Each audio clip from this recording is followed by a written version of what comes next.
اللہ رب العزت حدیث قدسی میں ارشاد فرماتے ہیں کہ میں نے نماز کو اور بالخصوص سورۃ فاتحہ کو اپنے اور اپنے بندے کے درمیان دو حصوں میں تقسیم کیا ہے۔ اس کا یعنی سورۃ فاتحہ کا نصف حصہ میرے لیے ہے اور نصف حصہ میرے بندے کے لیے ہے، اور میرے بندے کے لیے وہ ہے جو وہ سوال کرے۔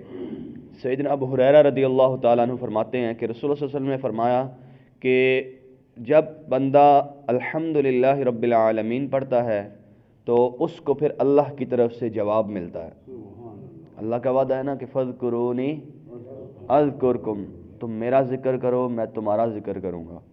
تو انسان جب فاتحہ شریف پڑھتا ہے اور کہتا ہے الحمدللہ رب العالمین، تو آسمانوں سے اللہ رب العزت کی طرف سے جواب آتا ہے کہ میرے بندے نے میری حمد و ثنا کی۔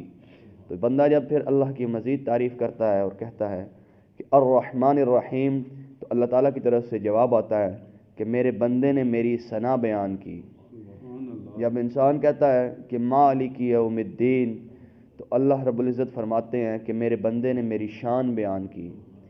اور اس کے بعد جب بندہ کہتا ہے کہ ایاک نعبد و ایاک نستعین، تو اللہ کی طرف سے جواب آتا ہے کہ عبادت میرے لیے ہے اور نصرت و مدد میرے بندے کے لیے ہے۔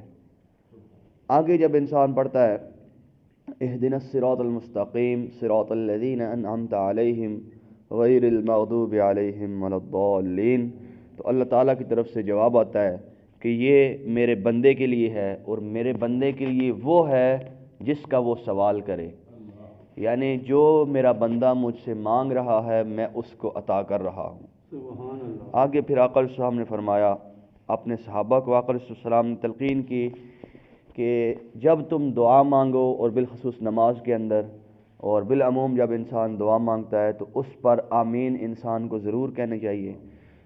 بے شمار روایات ہیں، حضرت ابن عباس رضی اللہ تعالیٰ عنہ بیان فرماتے ہیں کہ حضرت السلام نے فرمایا کہ یہودی تم سے کسی چیز پر اتنا حسد نہیں کرتے جتنا وہ تم سے آمین کہنے پر حسد کرتے ہیں، سو تم کثرت کے ساتھ آمین کہا کرو۔ اسی طرح اور بے شمار روایات ہیں، حضرت السلام نے فرمایا، مثال دی، مثال سے سمجھایا کہ آمین اللہ رب العزت کی اپنے بندوں پر مہر ہے، کیونکہ اللہ تعالیٰ بندوں کو آفات اور بلیات کو، یعنی بندوں پر جو آفات بلیات آتی ہیں، جو آزمائشیں آتی ہیں، ان کو آمین سے دور کر دیتا ہے۔ اور جب کسی لفافے پر مہر لگا دی جائے تو اس مہر کی وجہ سے اس کے اندر فاسد چیزیں، ناپسندیدہ چیزیں نہیں داخل ہو سکتی۔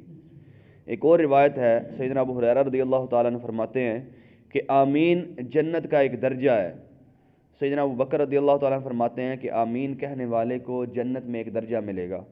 اسی طرح اور بھی بے شمار روایات ہیں۔ ایک روایت ہے ابو ہریرہ رضی اللہ تعالیٰ عنہ سے، آپ فرماتے ہیں کہ جب تم میں سے کوئی شخص آمین کہتا ہے تو آسمان میں فرشتے بھی آمین کہتے ہیں، بس جب ایک فریق کی آمین دوسرے کے موافق ہو جائے، یعنی یہاں پر انہوں نے آمین کہی ہے اور ہم نے آمین کہی ہے، تو جب دونوں کی آمین موافق ہو جاتی ہے، مل جاتی ہے ایک دوسرے سے، تو اس بندے کے پچھلے گناہ معاف کر دیے جاتے ہیں۔ اسی طرح نماز کے اندر آقا علیہ السلام کا، اور اب ایک نماز میں آہستہ آواز میں آمین کہنی چاہیے، اتنی کہ بندے کو خود آواز آ جائے، خود اس کے کانوں میں آ جائے۔